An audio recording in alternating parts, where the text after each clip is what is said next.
ಎಲ್ರಿಗೂ ನಮಸ್ಕಾರ. ಪುಷ್ಪ ನೋಟ್ಸ್ ಚಾನೆಲ್ಗೆ ಸ್ವಾಗತ. ನನ್ನ ಹೆಸರು ಪುಷ್ಪ. ಈ ವಿಡಿಯೋದ ಹೆಸರು ಸೌಂಡ್ಸ್ ಆಫ್ ಕನ್ನಡ. ಹಾಗಂದ್ರೇನು? ಹಾಗಂದ್ರೆ ಯಾವ ಯಾವ ಶಬ್ದ ಅಥವಾ ಯಾವ ಅಕ್ಷರಗಳು ಯಾವ ಸ್ಥಾನದಿಂದ ಹುಟ್ಟುತ್ತವೆ ಅಂತ ತಿಳ್ಕೊಳ್ಳೋಣ.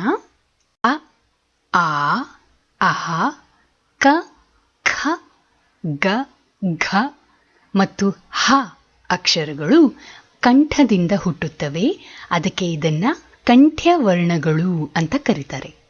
ಈಗ ದವಡೆಯ ಕಡೆ ಗಮನ ಹರಿಸಿ. ಇ, ಈ, ಚ, ಛ, ಜ, ಝ, ಯ ಮತ್ತು ಶ ಈ ಅಕ್ಷರಗಳೆಲ್ಲ ದವಡೆಯ ಸಹಾಯದಿಂದ ಹುಟ್ಟುತ್ತವೆ. ಅದಕ್ಕೆ ಇದನ್ನ ತಾಲ್ವಾಕ್ಷರಗಳು ಅಂತ ಕರೀತಾರೆ. ಈಗ ನಾಲಿಗೆಯ ಮೇಲ್ಭಾಗದ ಕಡೆ ಗಮನ ಹರಿಸಿ. ಮೂರ್ಧನ್ಯ ಅಂತ ಕರೀತಾರೆ. ರು, ಟ, ಠ, ಡ, ಢ, ರ, ಶ ಮತ್ತು ಳ ಅಕ್ಷರಗಳು ಮೂರ್ಧನ್ಯದ ಸಹಾಯದಿಂದ ಹುಟ್ಟುತ್ತವೆ. ಅದಕ್ಕೆ ಇದನ್ನ ಮೂರ್ಧನ್ಯ ವರ್ಣಗಳು ಅಂತ ಕರೀತಾರೆ. ಈಗ ದಂತದ ಕಡೆ ಗಮನ ಹರಿಸಿ. ದಂತ ಅಂದರೆ ಹಲ್ಲುಗಳು. ತ, ಥ, ದ, ಧ, ಲ ಮತ್ತು ಸ ಅಕ್ಷರಗಳು ಹಲ್ಲುಗಳ ಸಹಾಯದಿಂದ ಹುಟ್ಟುತ್ತವೆ. ಅದಕ್ಕೆ ಅವನ್ನ ದಂತ್ಯ ವರ್ಣಗಳು ಅಂತ ಕರೀತಾರೆ. ಉ, ಊ, ಪ, ಫ, ಬ, ಭ ಈ ಅಕ್ಷರಗಳು ತುಟಿಯ ಸಹಾಯದಿಂದ ಹುಟ್ಟುತ್ತವೆ. ಅದಕ್ಕೆ ಅವುಗಳನ್ನ ಓಷ್ಟ್ಯ ವರ್ಣಗಳು ಅಂತ ಕರೀತಾರೆ. ನಾಸಿಕ ಅಥವಾ ಮೂಗಿನ ಸಹಾಯದಿಂದ ಹುಟ್ಟುವ ಅಕ್ಷರಗಳು ಅನುನಾಸಿಕ ಅಕ್ಷರಗಳು. ಕಂಠ ಮತ್ತು ದವಡೆಯ ಸಹಾಯದಿಂದ ಹುಟ್ಟುವ ಅಕ್ಷರಗಳು ಕಂಠತಾಲು ಅಕ್ಷರಗಳು.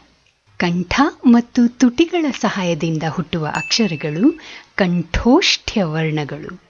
ದಂತ ಮತ್ತು ತುಟಿಗಳ ಸಹಾಯದಿಂದ ಹುಟ್ಟುವ ವರ್ಣಗಳು ದಂತೋಷ್ಠ್ಯ ವರ್ಣಗಳು. ಕಂಠ ಮತ್ತು ನಾಸಿಕದ ಸಹಾಯದಿಂದ ಹುಟ್ಟುವ ಅನುಸ್ವಾರ ಅಂ ಅನ್ನುವ ಅನುಸ್ವಾರ ಕಂಠನಾಸಿಕ ಅಕ್ಷರ. ಈಗ ಗೊತ್ತಾಯ್ತಲ್ವಾ ಯಾವ ಅಕ್ಷರಗಳು ಎಲ್ಲೆಲ್ಲಿ ಹುಟ್ಟುತ್ತವೆ ಅಂತ. ಈಗ ಮತ್ತೊಮ್ಮೆ ಸಾರಾಂಶ ನೋಡೋಣ. ಕಂಠ್ಯ, ತಾಲ್ವಾಕ್ಷರ, ಮೂರ್ಧನ್ಯ, ದಂತ್ಯ, ಓಷ್ಟ್ಯ, ಅನುನಾಸಿಕ, ಕಂಠತಾಲು, ಕಂಠೋಷ್ಟ್ಯ, ದಂತೋಷ್ಟ್ಯ, ಕಂಠನಾಸಿಕ. ಇಲ್ಲಿಗೆ ವಿಡಿಯೋ ಮುಗಿತು. ಇಂಗ್ಲಿಷ್ನಲ್ಲಿ ವಾಯ್ಸ್ ಓವರ್ ಕೇಳಲು ಆಸಕ್ತಿ ಇರುವವರಿಗೆ ವಿಡಿಯೋ ಮುಂದುವರಿಯುವುದು. Hello everyone, welcome to Pushpa Notes channel. My name is Pushpa. This video is titled Sounds of Kannada. What does that mean? It means identifying the unique sounds of the Kannada language which originate from the navel all the way through different parts of the vocal tract.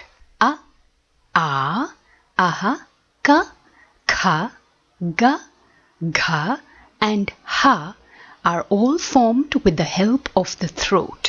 That's why it's called Kantya varnagalu. Let's move our attention to the jaw. I, ee, cha, cha, ja, jha, ya and sha. These alphabets are formed with the help of the jaws and that's why they are called Thaalvaaksharagalu. Now let's take our attention towards the upper part of the tongue. This area is called Moordhanya. Ru, ta, tha, da, dha, ra, sha and la alphabets are formed with the help of the upper part of the tongue and that's why they are called the Moordhanya varnagalu. Now for the teeth.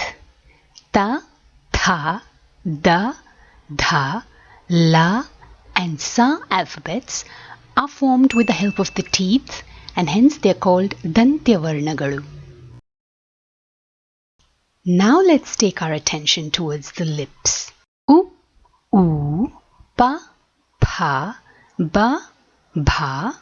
These alphabets are formed with the help of the lips and hence they are called Oshtya varnagalu.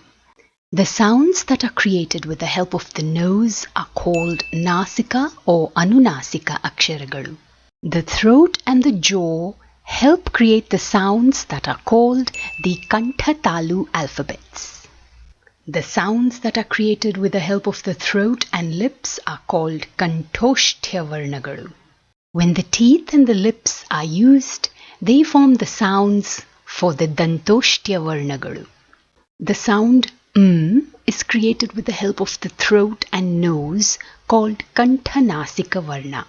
Now let's look at the summary one more time. Kantya, Thaalvakshara, Moordhanya, Dantya, Oshtya, Anunaasika, Thaalu, Oshtya, Dantoshtya, Anunaasika. Thank you for watching this video and spending your time with me. I hope to see you in another video. Bye.